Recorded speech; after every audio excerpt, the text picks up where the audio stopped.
Hey, this is Chris Franco. You are listening to Compound Money Quietly, the CMQ Investing Podcast. In this episode, we're going to provide a deeper explanation of Charlie Munger's quote, "Show me the incentives and I will show you the outcome."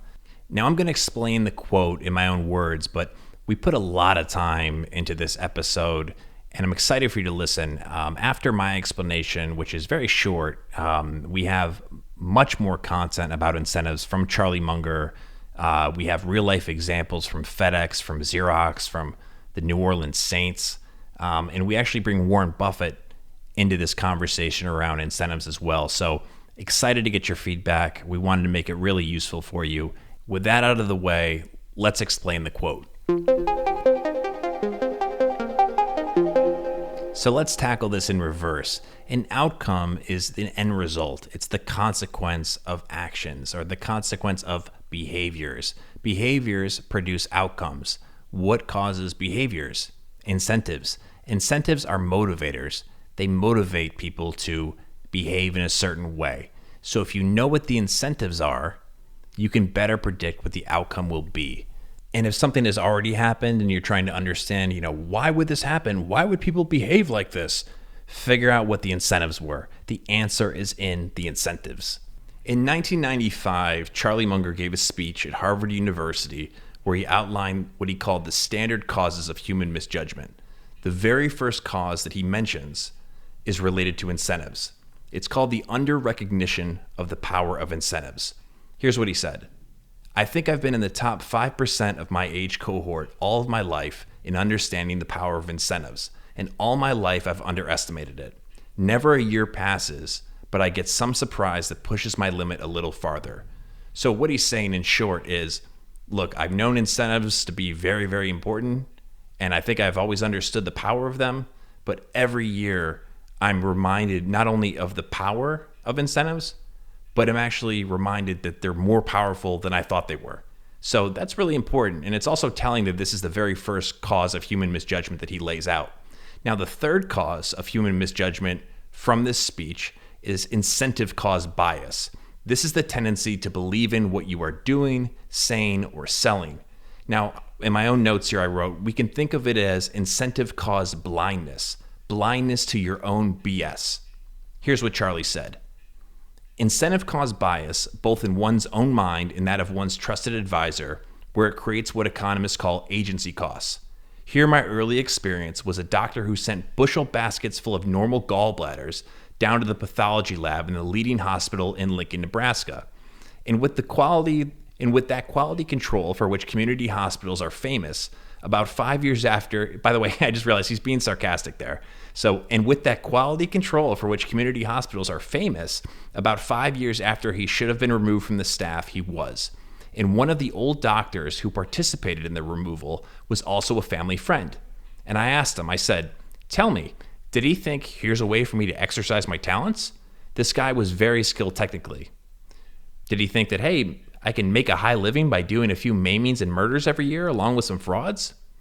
And the friend of Charlie's, who he was talking to, said, "Hell no, Charlie. He thought that the gallbladder was the source of all medical evil, and if you really love your patients, you couldn't get that organ out rapidly enough."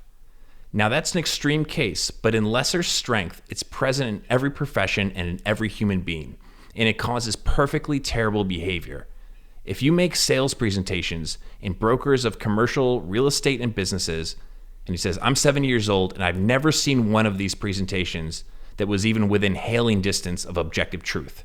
If you want to talk about the power of incentives, and he goes on to mention some other examples, I don't want to drown you in this. I want to give you something usable that you'll remember. So 2 of the examples that he cites, I'm going to paraphrase.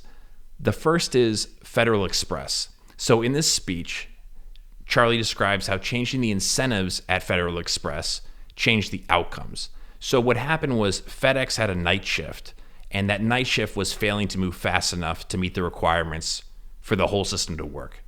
And they had tried everything to motivate people, and nothing was getting the desired outcome. And someone realized at the very last kind of point here of trying to solve this problem that the manner in which night employees were paid could be causing the problem. These employees were being paid hourly, and they were told, we need you to go fast, fast, fast, fast, fast. So, guys working, thinking he's going to get, 8 hours worth of work and that equivalent income. And in fact, he's being pushed to do it faster, and he has no incentive to go faster. So what they did is they started paying these employees on the shift. They created a night shift. So it wasn't about, you're not going to get paid less for moving faster. That's what they did, and that solved the problem. So the new system was paying employees by the shift, and sure enough, they produced the desired result. The next example, or one of the other examples mentioned, was Xerox. And I guess what happened was they had an older machine, and then they had a newer machine. And for some reason, their inferior older machine was outselling their newer machine.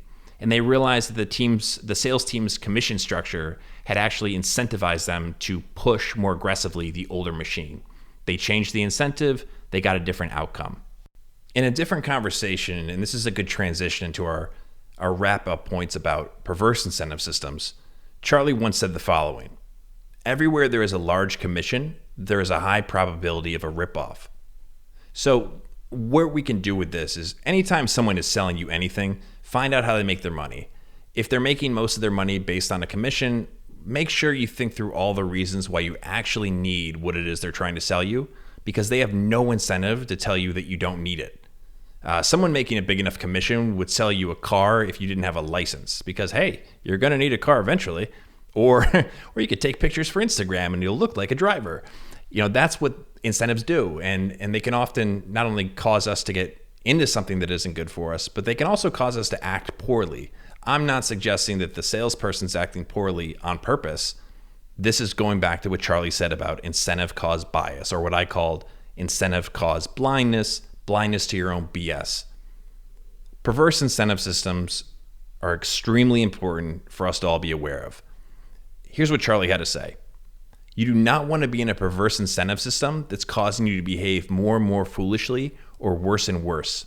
Incentives are too powerful a control over human cognition or human behavior. If you're in one of these systems, I don't have a solution for you. You'll have to figure it out for yourself, but it's a significant problem. Now, I wanted to find the most extreme example of a perverse incentive system I could, and this is what I came up with. This comes from ESPN in 2012, and it's about the New Orleans Saints Bountygate scandal.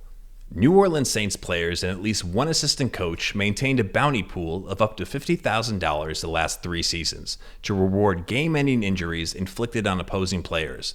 Knockouts were worth $1,500 and card-offs were worth $1,000, with payments doubled or tripled for the playoffs.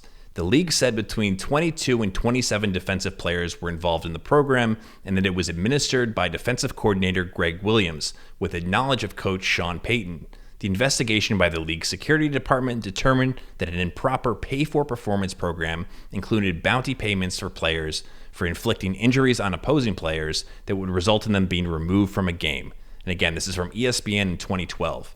So with all these podcasts, what I want to make sure we do is leave with something that we can all take with us and apply to our lives so that they work better.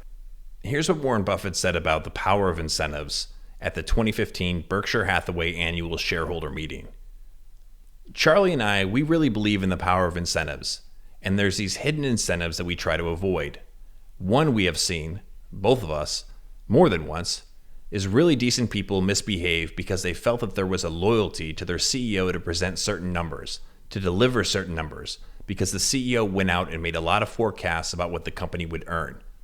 He goes on to say, I've seen a lot of misbehavior that actually doesn't profit anybody financially, but it's been done merely because they don't want to make the CEO look bad in terms of his forecast. Or he's done it because he doesn't want to look bad. When they get their ego involved, people do things that they shouldn't do. So we try to eliminate incentives that would cause people to misbehave, not only for financial rewards, but for, ego satisfaction. I think that's probably pretty unusual to even be considering that in the business, but we've seen enough, so we do consider it. And that's really smart, and I think that's a great place for us to leave. Hopefully now you have a better understanding of the quote, but also are more aware of the negative effects that incentives could be having in your life, in the life of other people around you. And you can improve your outcomes by fixing those incentive structures and those incentive systems. Appreciate you taking the time to listen to this. My name is Chris Franco. I want to make these really, really, really good and useful for you, my incentive is for you to to want to share this with everyone you know because it was helpful, or you just thought my voice sounded nice, or you think Charlie Munger is really great and more people should know the ideas that he talks about so often. But anyway, that's our show. I really appreciate you listening. If you enjoyed the episode, make sure to leave a review. We love hearing from you. You can also send us feedback at cmqinvesting.com.